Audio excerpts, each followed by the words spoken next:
Well, hello everyone. Welcome to what is actually breaking news. Believe it or not, this is the breaking news segment of Family First, but we're having a few technical difficulties with that production, so I'm using, along with Bob, the Family Matters production suite. So we're coming to you from the Family Matters studio, but with breaking news. And because I shouldn't do all the talking, Bob, what is the breaking news? Well, the breaking news is that there is another big government report out, and the thing was that we had one just yesterday on puberty blockers, which everyone was waiting for. It was due last December. Today, the one has come out on they call it end of life choice. We call it euthanasia or assisted suicide, and it's a big report. Here it is. I had to get two big bulldog clips on it. The review of the End of Life Choice Act 2019, which was deemed through legislation. You had to review it after 5 years. They have done the review. It is 155 pages. And probably the scariest part was I read the executive summary, which is normally 2 to 3 pages, and it went on until page 22. And it had no less than, how many recommendations was it? 20, I think it was 22 of them in the end or something, wasn't there? 25 and 2 minor recommended changes. So I guess we want to have a look at some of those recommended changes. And there are some concerning ones and there's some average ones, which I know you've got your head around more, Simon, because you were chair of a select committee that was considering this when they had the inquiry into this law. 22,000 submissions, was it? Oh, something like 30-something thousand. I think it was like 31 or 33,000 submissions in the end. Yep. And it's funny in the sad sense, Bob, that many of the things that people warned the Parliament about are now beginning to happen. Yep. Not only, of course, the law passing, but this review from the Ministry of Health is bringing about a lot of what they're calling recommendations, or a lot of the things we warned would happen. And some of the biggest removal of conscience, or the damaging, if you will, of conscience rights of doctors, nurses, other health practitioners, and hospices. That's probably the most egregious thing coming through. Yeah. So, I can put this up for people. Oh, there we go. Lovely.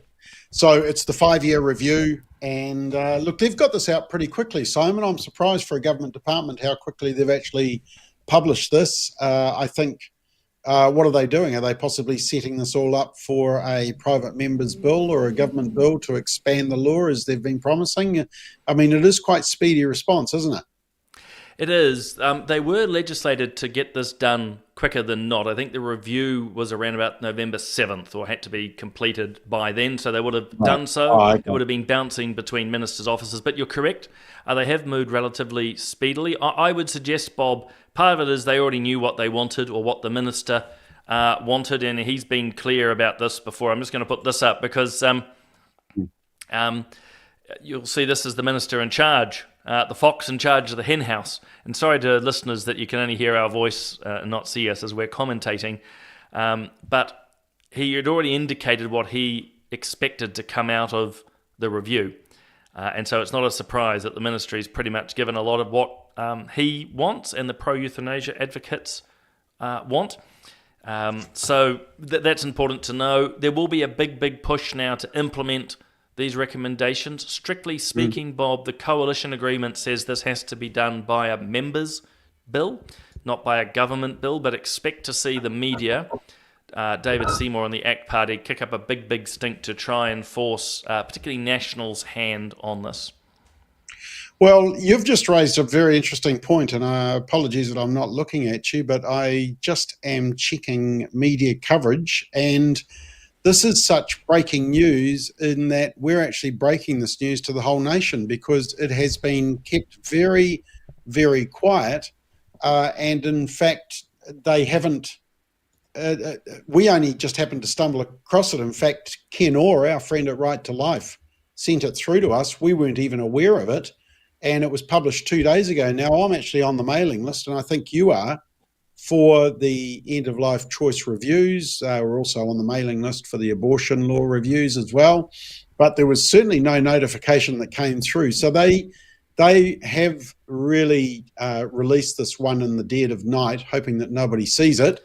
So if you are watching right now, and I can see that there's quite a few already tuning in, that yes, this is breaking news, and it's been broken to you by Family First because nobody is aware. The media, I don't think, maybe have. The ministers haven't even put out a press release, which I'll check just while you comment on that, Simon. But I think that you would expect the ministers to at least have put something out. I can't find anything online about this review.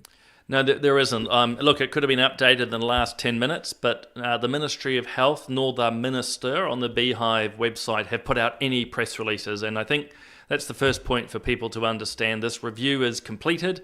It was dropped quietly 2 days ago onto the Ministry website. A big thanks to Ken for letting us know. But as you say, there's been no comment by the government, no comment by the Ministry. They've just wanted this under the radar. But I think probably the most important thing for people to understand is there's a direct attack on conscience rights being recommended. So at the moment, and again for viewers to understand, a doctor, a nurse, does not need to be part of euthanasia in any way. If someone says, hey, I want to be euthanized, the doctor can say, look, I object to this, but there are other options. Go to I think it's called SCENS, or that's the acronym. The recommendations are actually that the doctor has to be more involved, and that's particularly around directing the person to go, oh, well, here's the phone number, here's the website, here's the options. So the striking element about that, Bob, is another key freedom, the freedom of conscience, and you could also argue the freedom of speech, freedom of religion is under direct attack. And the big irony is all of this stuff, euthanasia, physician-assisted suicide, is always couched in the language of choice. But the choice of doctors, nurses, and others is about to be taken away. Yeah. Okay, I have just looked on Scoop, and there's no government pronouncement, and there's nothing from the Ministry of Health as well. So they literally have put this up on the website and said, gee, I hope nobody sees this. And we have. So I don't know. Why aren't they being transparent about it all? Are they embarrassed by it, or they just don't want a bit of flack? Usually they put out this type of stuff on a Friday night when everybody is checked out for the weekend and the reporters have all gone home as well. Sorry, I was distracted. Did you put up those top 3 concerns that you had, Simon? I haven't. I'll put them up in a second. Just to very, very quickly, the reason I think they've dropped it so quietly is they were hoping that the discussion of the hikoi and the gang patches, which are rightly and understandably dominating the headlines, that this would just slip quietly under the radar. Because as I keep saying, and I'll put those 3 major issues up, these are pretty substantial changes. But for those of us who follow this, Bob, you and I will know that once they made it legal, they then believe it's moral. It's what they call legal positivism. And now that it's moral and legal, according to the David Seymours and that of the world, anyone should be able to access it easily. Therefore, no one really should be able to stop it or object to it. And so those first 2 are really critical. The first one I've talked to. The second one, I don't know if you want to elaborate on that or me. Well, I think there's been concern about hospices, whether they would have the option. I have the unfortunate dilemma of living just down the road from the one hospice in New Zealand, in South Auckland, that does offer euthanasia, which is shameful in my view. I think hospices should be one place where that is not even part of the discussion. But so hospices have always had a fairly clear statement that they want nothing to do with euthanasia, and spoke up quite strongly during the both the inquiry and also the passing of the bill. We now have this statement and the recommendation. Can you just chuck that recommendation up again? So hospices can't stop euthanasia on site. So yeah, look, it's a little bit, you equate that to some other procedure like abortion. Is that basically saying that abortions have to be performed at pregnancy support centres? Where does this stop? I think when you're going against a conscientious right, which we've always protected, and I think, was it you or one of the MPs that put up about strengthening conscientious rights of medical professionals with euthanasia? It wasn't me, but it was another MP. But like, who I can't remember, but I know it wasn't me. I agreed with it, but it wasn't me. Okay, might have been Alfred Alfred Naro maybe, if I remember rightly. But yeah, it's certainly a concern if they're taking away conscientious rights. And then, of course, your third bullet point around advertising. I mean, I think there has always been this gag clause so that it doesn't become a suggestion. I mean, effectively advertise. How does that get limited? To what extent? I mean, am I going to turn up to a movie and have an advertisement for euthanasia as part of the pre-watching of the movie? Are they going to advertise during the 6 o'clock news? Is there going to be posters all around Middlemore Hospital and every other hospital around hospices? You know, have you accessed euthanasia? Is euthanasia the answer for you? That is actually quite scary in my view. Look, you know, the recommendation would allow all and everything you've just suggested, actually. It'll be the latter parts, which will be probably the first steps. It will be posters in, a GP practice, or certainly around hospitals, flyers and so forth. You know, do you want to consider assisted suicide?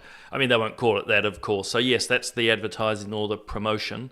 But they're also going to be removing, at the moment there's a prohibition that doctors should not actually putting euthanasia into a patient's mind. The patient must raise it, and then the doctor can discuss it. So they're going to change that to say, well, no, it's now part of normal medical health care, and so a doctor should be talking about it to the patient. So, Bob, we can treat your cancer or we could kill you. Which one would you like? So, I mean, very, very dangerous, because amongst other things, and listeners will intuitively know this, that particularly when you're sick, but at any time, a doctor comes with great authority. And so for a doctor to be suggesting euthanasia or assisted suicide gives it extra weight. And again, doctors now are going to be required to have that conversation. So even if they completely and morally object to euthanasia, they're still going to have to raise it, because the recommendations are saying it's now part of normal medical health care, and you will be denying the consumer, the patient, their rights. So again, I'm just struck of the irony of this choice discussion. It's always about choice, except for the doctors or the nurses or the hospices. The strong arm of the state is about to come in and push hard. Now, there was some concern, Simon. I mean, we've highlighted the fact that there has been problems with the Oversight Committee. There's been a backlog of 200 death reports, and also that there was another report saying that the reviewers say that the oversight is so limited.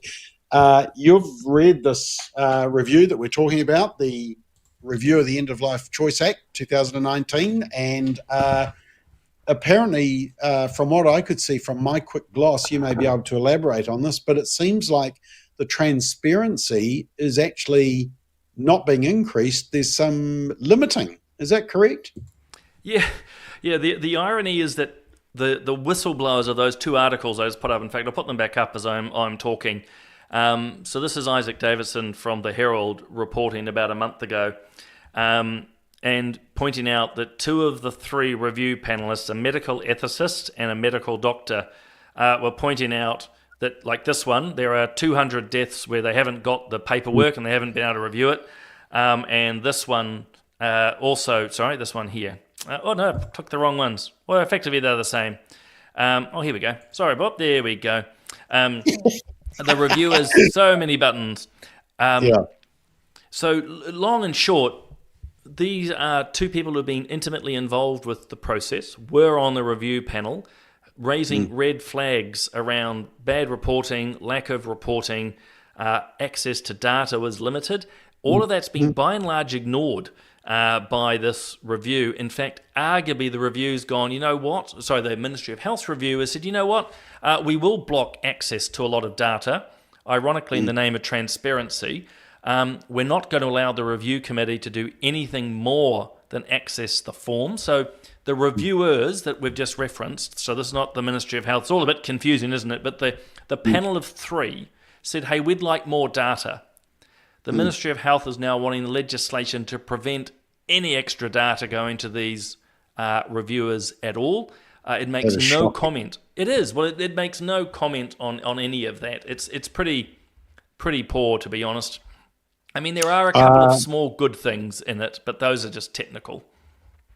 Now, some people are commenting. There's quite a few watching, actually. Jane Marie just says Canada has published a paper. This paralyses people and they silently drown for up to 30 minutes of hell. There has been real concern about the medication that they're using and actually how people are dying from euthanasia. And that was actually one of the recommendations. And perhaps you can clarify on that. But I did see in my quick read that there was going to be a change so that the method or the medication used wasn't disclosed. Did you see that? So it's already illegal. I'd have to get my head around it. For people to understand the ministry's review, which Bob's got in his hands, that has this as the title page, is about 166 pages long, and we've only seen it over the last hour or so. But at the moment, you're not meant to say what the drugs are. And they're recommending, again, in the name of transparency, Bob, to really tighten up the law to say you cannot talk about what the drugs are, you cannot talk about the method, you cannot talk about who died, nor who did the termination. And I'm sort of looking at it going, well, those are sort of the three critical parts in assisted suicide. Yes. Yeah. But we can say this, and this is where there is more research that needs to be done. What tends to happen with euthanasia, not to disturb anyone, is the first drug they give you, and I'm not going to break the law here because I won't say what it is, but it's a muscle relaxant so that you go limp, and then they inject you with the second drugs to stop your heart.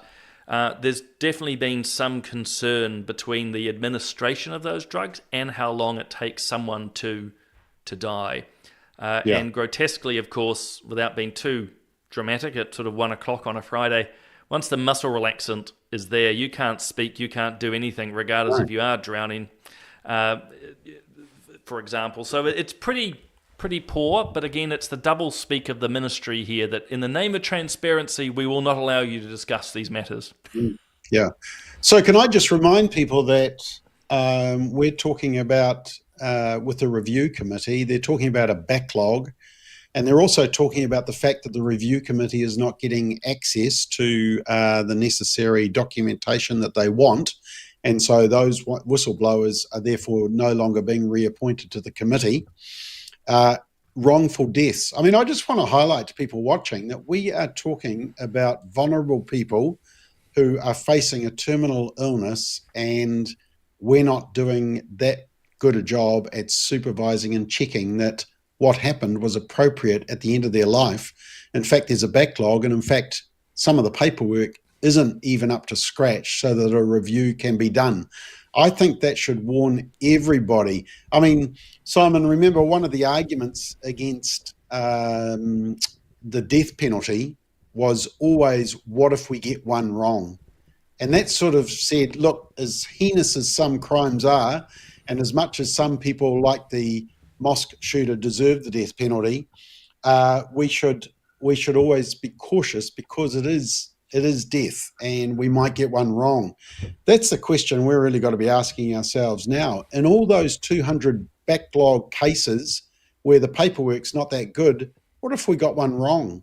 What if some family had a loved one that was taken from them because they just felt that it wasn't about a right to die, it was about a duty to die, that they were a burden, that they just actually were depressed about their circumstance and actually could have lived out some fruitful days in the final season of their life, saying farewell to people. I mean, those types of points are never made in the media coverage. All it is about this beautiful way to die on a beach, in a car with loved ones, surrounded, by loved people. But there's no actual concern about when this is almost becoming abusive. And so, yeah, I don't know. I think we just need to understand we're talking about death. We're not talking about perhaps getting the wrong toenail removed or, getting the wrong coloured hair. We're talking about death. And, yeah, it really does worry me. Unfortunately, we've seen a reversal in that ethical argument. As you rightly said, with the death penalty, the argument has been, look, we could get this wrong, therefore let's be very cautious. Unfortunately, for a lot of pro-euthanasia advocates, it's like, well, if we knock off grandma accidentally, it's unfortunate, but, one or two mistakes is acceptable so that others can have a choice, which, ethically I think is majorly problematic. We do know there's at least 3 cases with police at the moment, which is pretty serious. Doesn't mean that that's going to be found, if you will, guilty, but it's already pretty serious at 3 out of 1,000 cases before the police. And we also know, thanks to the whistleblowers, that one of the cases, a woman was euthanized who didn't speak any English, and no interpreter was present. And again, not that 166 pages, I haven't been able to read every word verbatim yet, but I don't see any mention of any of this stuff. It just reads like the wish list, pretty much, of what the minister and the ACT party wanted. And as we say, the big 3 is really they're attacking conscientious objection. So doctors and nurses won't have a choice. Hospices won't be able to prevent euthanasia on site, even though it's anathema to hospice practice. They're going to lose their choice. And as you say, Health New Zealand will be able to advertise this, because really the fundamental aspect now is, and I touched on it earlier, euthanasia is just a medical service like anything else, which it isn't. Even calling it healthcare. But so this is just really a quick chance for people to understand the report is out, the review is out.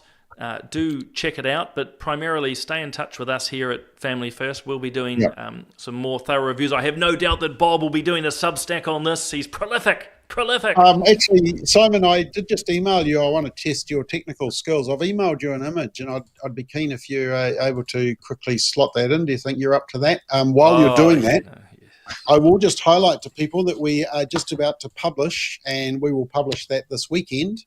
It is the Euthanasia Q&A, and it's how to respond to the arguments for euthanasia. It's a brand new one. It has been written by said panelist to my right here. I'm going to switch the camera angle for you. So we're going to publish that, and I think we'll send it out this weekend, and you can have a read of it, because it's got all the questions that people are going to throw at you as the media cover this debate. How'd your technical skills go? Because you made a little quote before. You talked about, if a few grannies get knocked off. This was actually one of the arguments by Henry Marsh. They argue that grannies will be made to commit suicide. Well, even if a few grannies get bullied into it, isn't that the price worth paying for all the people who could die with dignity? I mean, the 2 major problems with that is, firstly, they're assuming dying with dignity doesn't happen naturally.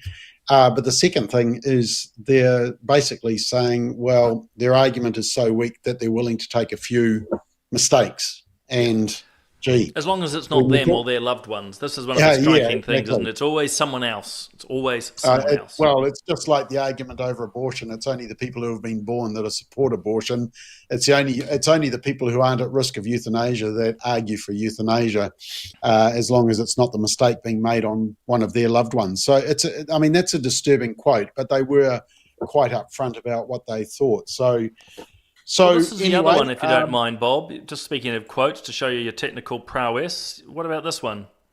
This is about the costing arguments. Yeah, David Farrar, who is Kiwi Blog. I mean, we use him. He runs a polling company that we use, so we do know him. But look, he made this statement. He's always been a euthanasia advocate, and he says, well, if the cost of an assisted death to the taxpayer is only $1,000 compared to palliative care of 186 million. So for $500,000, we can have assisted death, and that saves us 186 million in caring for people. So you could argue that euthanasia reduces the cost of palliative care. Well, that is an argument. What price do you put on wrongful death and about taking away the life of people in their final days and that ability to spend time with family? This was an argument that was used in Canada as well. And let's just touch on the David Seymour aspect. Remember that this was originally floated by ACT. There are fiscal conservatives, not social conservatives, by the way. They're fiscal conservatives. They want to save the taxpayer money, which sounds good, but I always think with health, caring for our vulnerable, caring for our elderly, you don't go skint on the costs. But David Seymour championed the bill, introduced the bill, oversaw the referendum, is now the Associate Minister of Health, overseeing the review of the bill that was introduced. As you mentioned right at the start, that's a lot of foxes in charge of the hen house. It's a complete conflict of interest, and he really should remove him from the process. but he probably won't because he's on a campaign, and we do know that they want to get rid of the terminal aspect, so it's not likely to die within 6 months, even though that's very hard to predict anyway. They do reference that actually obliquely within the review. It says they need to relook at the definition of terminal illness. So I want to be clear, that's not a removal of 6 months per se, but they are wanting to relook at how they define terminal illness. And so, that at one level can be seen as quite acceptable. At the other, there's always room for mischief, particularly when those powers, if you will, Bob, have been handed over to faceless bureaucrats. They've been given the regulatory power to go away and now decide what is and isn't out of scope. So that's a bit problematic too.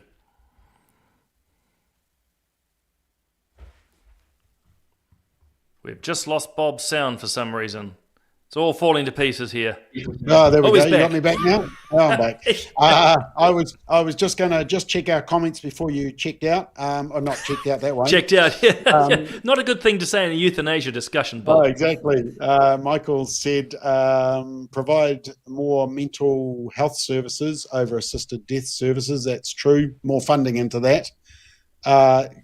Cleo Pack says this is not unexpected. The slippery slope is now in effect.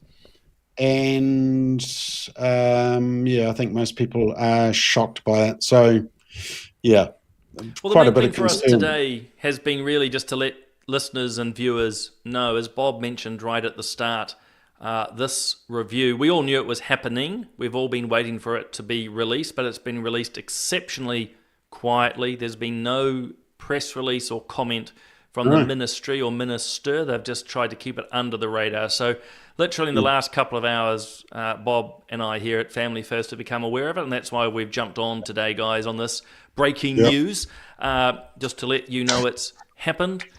We will put out more information about the review, but Bob's also got in his hand, I'm going to do this so we give him more of a screen.